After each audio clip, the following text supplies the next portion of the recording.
Nama saya Walter Disdiu dari Prodi Matematika Universitas Mula Warman. Saya di sini akan memberikan materi tentang nilai-nilai ideologi Pancasila yang tergeser.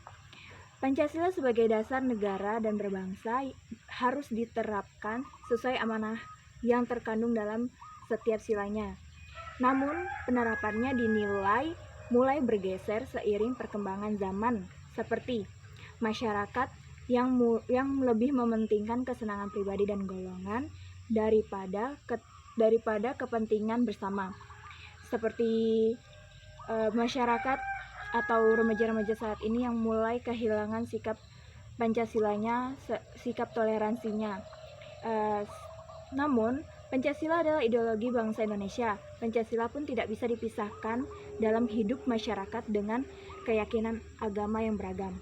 Dan kita ketahui bersama bahwa Pancasila sebagai nilai-nilai kebudayaan yang mampu menyatukan bangsa Indonesia. Untuk mewujudkan nilai-nilai yang terkandung dalam Pancasila menuju Indonesia yang lebih maju, semua masyarakat harus hidup bergandengan tangan tanpa ada perpecahan, khususnya sesama umat beragama. Karena kerukunan umat beragama menjadi fondasi atas kedamaian di dalam negara itu sendiri. Oke, saya di sini bersama dengan Bunda Santi. Saya akan melakukan wawancara atau pertanyaan tentang nilai-nilai ideologi yang tergeser. Menurut Bunda, nilai-nilai ideologi yang tergeser itu bagaimana dan solusinya seperti apa? Terima kasih atas kesempatan buat saya. Perkenalkan di sini saya Santi Nindong, dari panggil Bunda Santi. Saya akan memberikan pandangan saya, ini pandangan saya loh ya, tentang pergeseran ideologi Pancasila yang saat ini di zaman modern ini. Jadi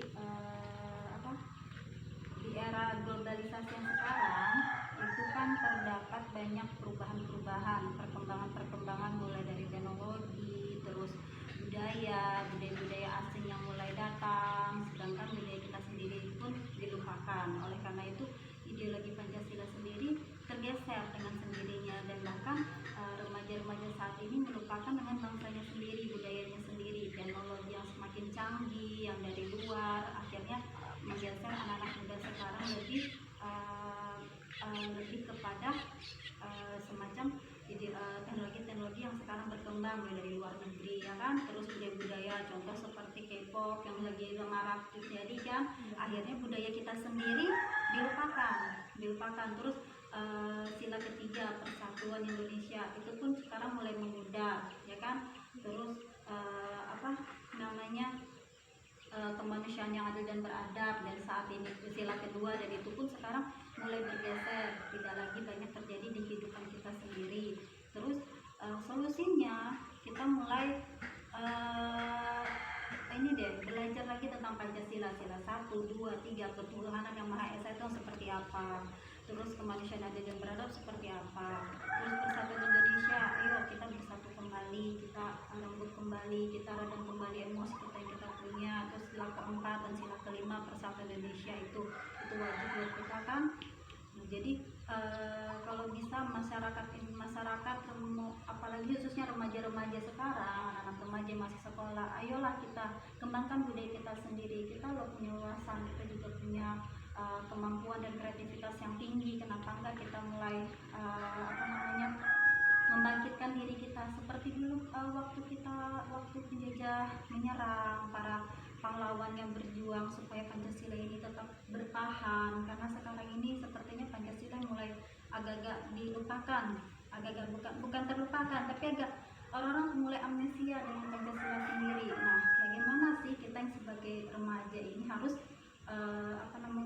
mengamalkan lagi nilai-nilai Pancasila di kehidupan kita, nggak cuma di sekolah hanya untuk penghafalan, tapi juga di lingkungan kita sekitar. Itu aja sih menurut saya. Terima kasih Bunda. Ya, sama-sama. Ya, sukses ya. Dari hasil wawancara yang saya lakukan tadi, ternyata Pancasila di Indonesia sendiri ini mulai mengalami kemunduran serta kelunturan dari yang awalnya baik-baik saja, mulai menghilang di kalangan kaum muda atau anak-anak remaja saat ini, serta ideologi-ideologi yang dari dulu sudah tertanam di diri kita dan di seluruh masyarakat mulai mengalami tergeser serta mulai mengalami kehilangan jati dirinya karena tertutupi oleh perkembangan zaman yang mulai modern saat ini. Dan hanya itu saja yang bisa saya sampaikan. Semoga ideologi-ideologi yang tergeser itu mulai berkembang, mulai menemukan solusi yang lebih baik lagi untuk menemukan jati dirinya lagi. Sekian dari saya dan terima kasih.